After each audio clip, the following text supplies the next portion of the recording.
کہ کہیں یہ میری آخری تقریر ہی نہ ہو۔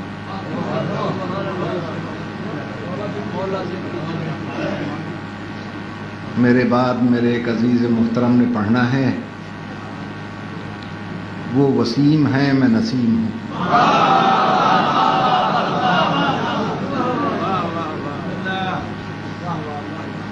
ذاکری کے چمن میں چلنے والی ہوا کو نسیم کہتے ہیں، اور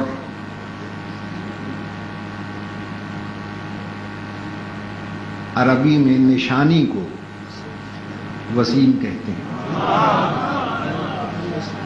تو ذاکری کی جو نشانی بن کے آیا وہ وسیم ہے، اور گرمی میں جو ہوا بن کے آیا وہ نسیم ہے۔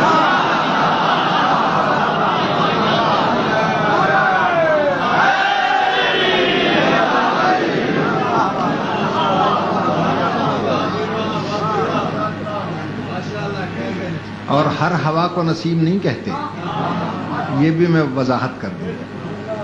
سب سے پہلے جس ہوا کے جھونکے نے علی ولی اللہ پڑھا اسے نسیم کہتے ہیں۔